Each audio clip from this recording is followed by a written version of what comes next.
Yet another day back here, believe it or not. As you can see, the grounds are pretty cleaned up. There's a wheel up there, tire. And I got a nice little nifty bundle going on there, and a bunch of shredded tire parts right there. And basically got Old Yellow waiting to haul them away. So this is pretty much going to conclude this tired old story.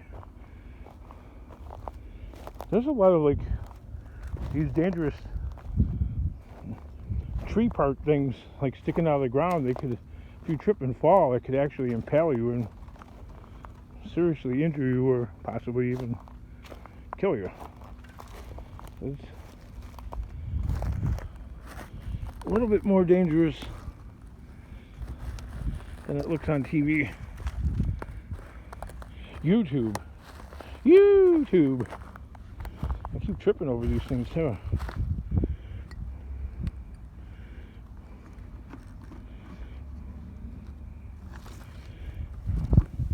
I remember back in the day when YouTube first came out.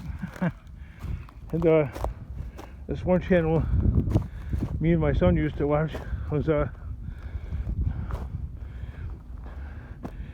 these kids, I don't know, guys, young adults, whatever, probably like in their early 20s,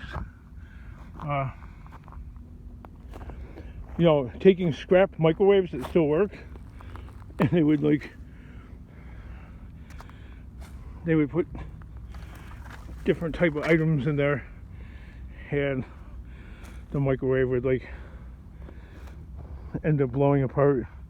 They put like anything from tubes of toothpaste in there to like spray cans to like, I don't know, like a miniature propane bottle. Some things ignited, some things blew up, some things just caught on fire. They put like cell phones in there.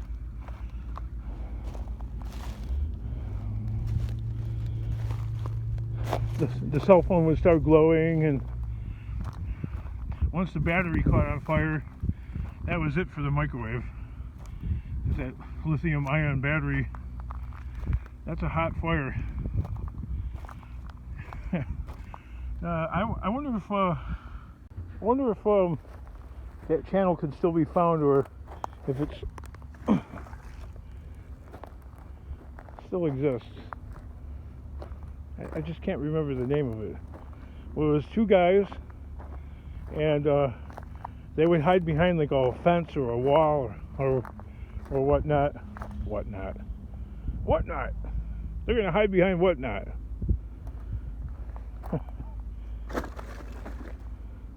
That sounds stupid. Yeah, they would hide behind, you know, a fence or a wall or whatever, or they'd run inside the garage and peek through the window or a peephole as the microwave ended up blowing up Kingdom Come.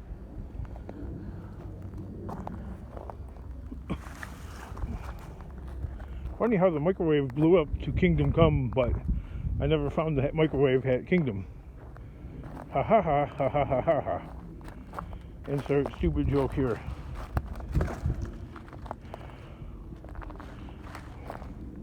Last time I tried to pull too many tires, the tire on my truck started spinning on the gravel. A lot of this is like shredded up tires. And stuff I could probably try and wing it up the hill. Either that or I gotta Kingdom. So yeah, Bill the Junking Fool, if any of you guys are familiar with that channel, he said that when the scrap prices got really low, you know, he's been scrapping forever. So I'm like, when was that? Around 2009? And he's like, yep. They resorted to doing a dog poop scoop service. This one resident had a couple of Great Danes or something like that. He's like, oh, we should have charged him $60 an hour. I don't know, Bill. This tire cleanup job, it's about,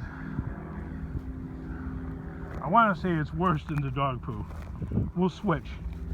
Alright, I'll clean up the dog poop, and you can come and get these tires.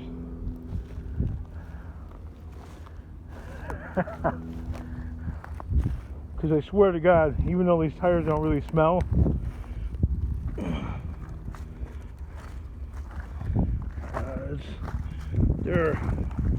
they're worse than dog sheesh.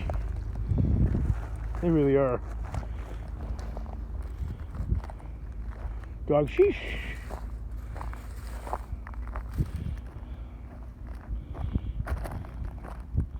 Well, that camera's wiggling around too much. Yeah, I'm gonna have to go and pull this load here. I got it all tied together and all that. I ain't gonna. But I was gonna tie those ones on there, but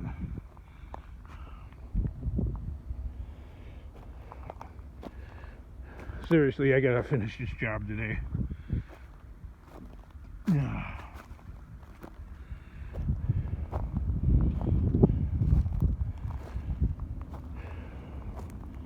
I found. I'm not gonna show them on the camera, but there's a couple of Mary Jane ditchweeds growing down that way. King, go ahead and smoke them. No, I don't smoke cigarettes or anything. If I had a weed whacker, I'd just whee!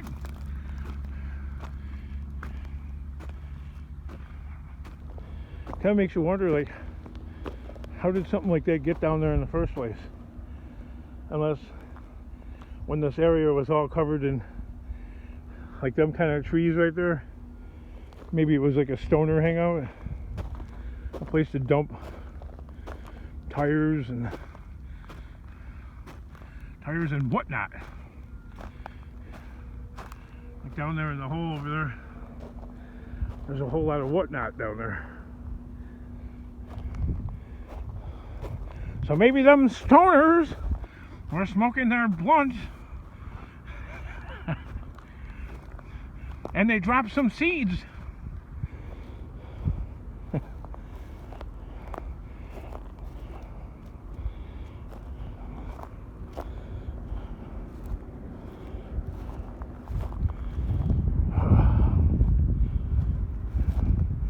You go down Interstate 65 in Indiana,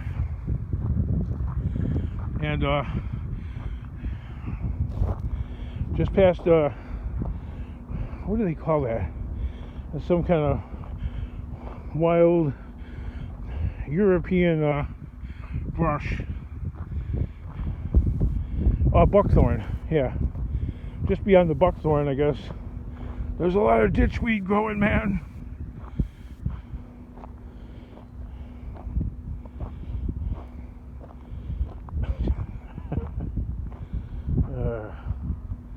Well, I'm gonna try and chug these ones out of there, get them some tire scraps, and then this job will be complete.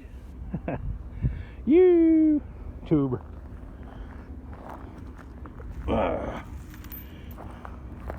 Yeah, what was that microwave channel though?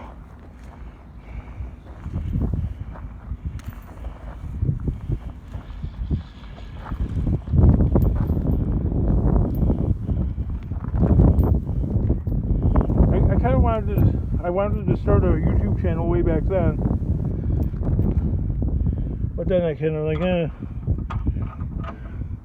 Then once again, then I started watching Tucker Upper, him and the Amazing Hob, and his brother Ben, the surfer.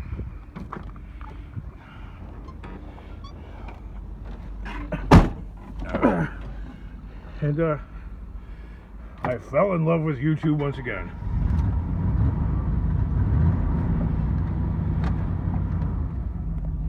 Or so goes the claim. Out of the three boys, I like Tucker's channel by far the most.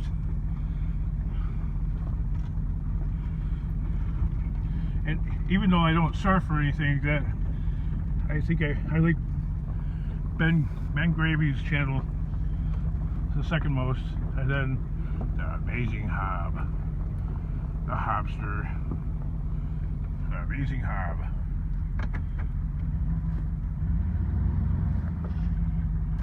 Like in that order. That order of favorites.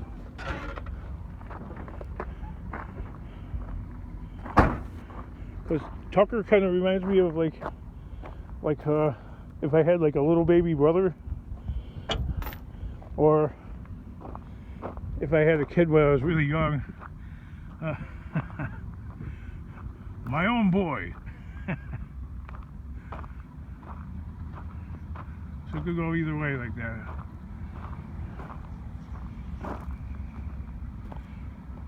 The Amazing Hob, I mean, I could kind of get into like the stuff he does. Even though these are the only stunts you're going to see on this show. And Ben Gravy? Yeah, he actually, he was a couple years ago, he was surfing out there in Lake Michigan, Michigan City, Indiana, right there off of the lighthouse. Anybody's familiar with that? And that's right, that's about 500 feet where the family summer home is, right there. And that was the day he was there surfing.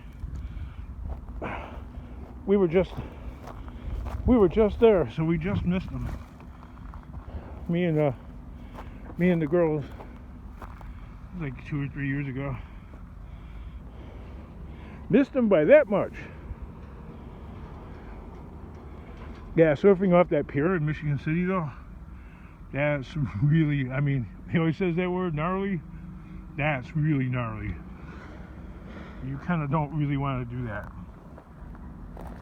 Because there's like concrete in there, or it's like rebars. You could get hurt, kids. It's not funny. You could get really hurt there. Yeah, Lighthouse is dangerous because I remember 2 summers ago, there was a group of Amish, however you want to call them, and you know, they like to wear all their clothes, right? Modesty or whatever. So they're getting in the lake with dresses on and stuff like that, okay?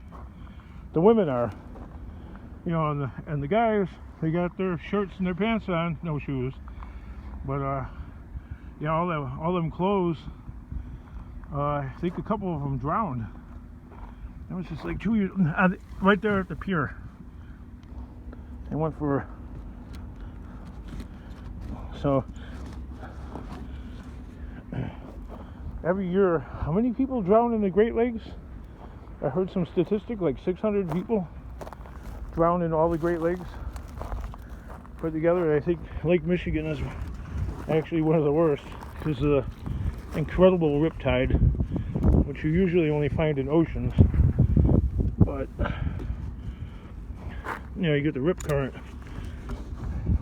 which is what Ben Gravy is always dealing with a lot of times on the surfing channel, riptides and stuff like that.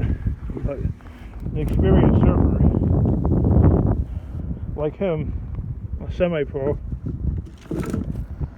kind of familiar with the situation there. And me as a kid, you know, I grew up summers around that place, and very familiar with what my grandparents would call the undertow. Careful of the undertow. Well, now they got signs that say rip current, which is what it's really known by. Rip current or riptide. Alright, I will see you in the next yapping video.